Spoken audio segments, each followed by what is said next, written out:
All right, starting off this next video here, we're looking at predicting whether a precipitate is going to form. So it's going to bring in something that we talked about a long time ago. Predicting whether a precipitate forms. That is the idea. And here's the example or question. Does a precip form when we have 0.1 liters of 8.0 times 10 to the negative third molarity of lead nitrate, and it's mixed with 0.4 liters of 5.0 times 10 to the negative third molarity sodium sulfate. Okay, so the thing we're specifically looking at here for a KSP is going to be, I put equals, hold on a second here, of lead sulfate is going to be equal to 6.3 times 10 to the negative 7. So that is the maximum solubility product constant that you can have with the combination of lead 2 plus and sulfate SO4 2 minus, the concentration of either one in total.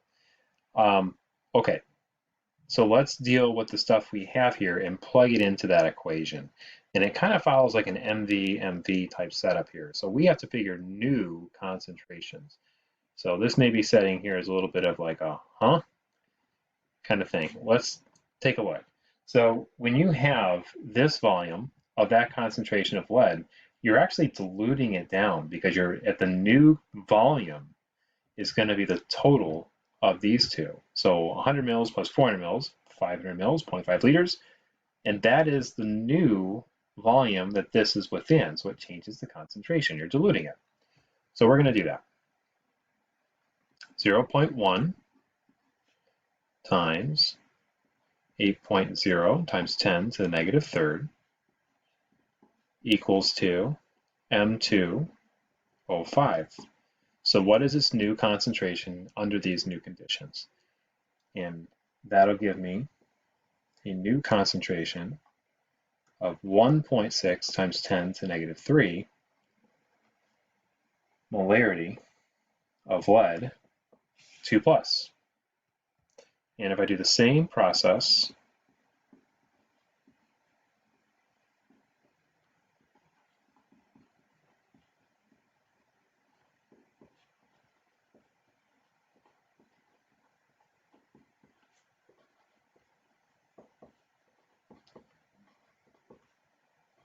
for the sulfate, we're going to get 4.0 times 10 to the third molarity sulfate. So think of these as like Q values. That's where we're bringing it back to. So the Q for this is going to be the combination 1.6 times 10 to the negative 3, and then 4.0 times 10 to negative 3. So again, we're thinking of the KSB equation. I didn't write this down earlier. I'll go ahead and do it now just so you can see it. And again, this is why we don't put a 2 in here, because I know what the concentration is. It's this. It goes right in there. I'm not going to double it because that's maybe what I had.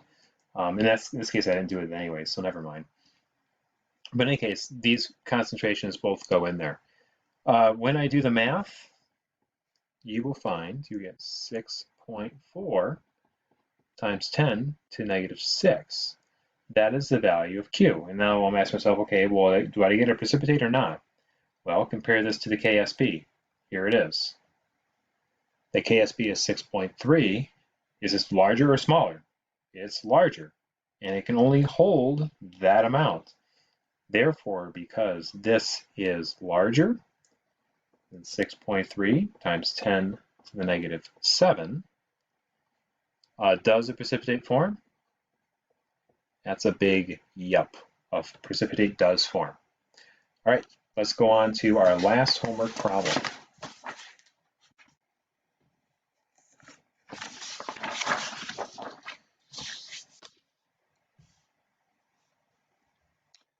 It says, will calcium hydroxide precipitate in a solution if the pH is this of calcium chloride?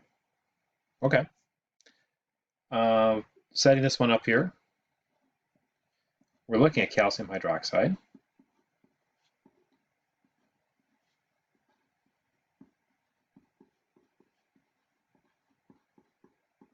Here's the equation. I look in the back of the book and find that the KSP is 6.5 times 10 to the negative 6. That's the largest value I can have. I know what the hydroxide ion concentration is. It's right there. And this is the calcium chloride concentration. This is the hydroxide concentration. So my Q is equal to 0.05. And I'm not going to go ahead and write up with the brackets. I'm just going to put the values in. Because I know the pH, I know the OH concentration.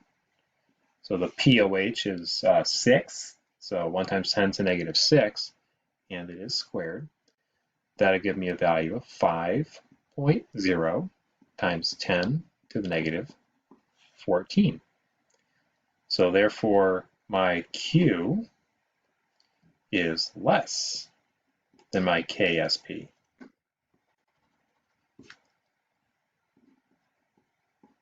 So negative 14, negative 6, this is small. So in other words, therefore, no precipitate. No problem. Let's do another. Silver sulfate precipitates, will precipitate when we have 100 mils of the silver and 10 mils of the sulfate. Okay, let's set that up.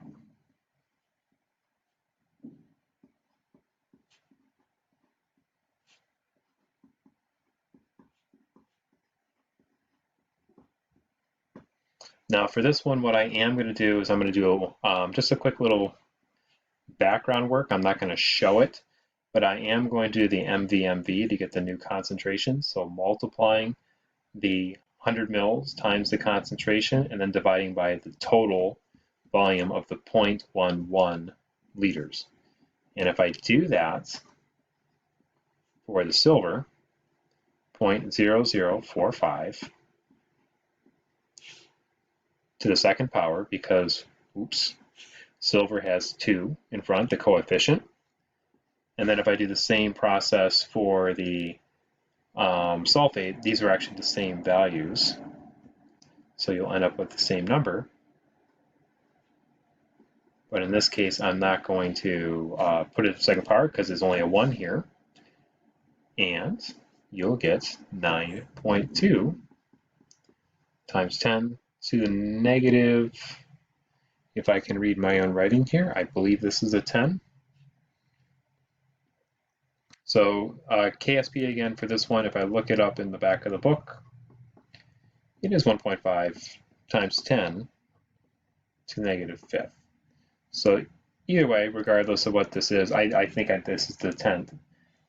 This is going to be smaller than my KSP. So because Q is less than KSP, Q is less than KSP, I do not get a precipitate. There we go. Done with chapter 17.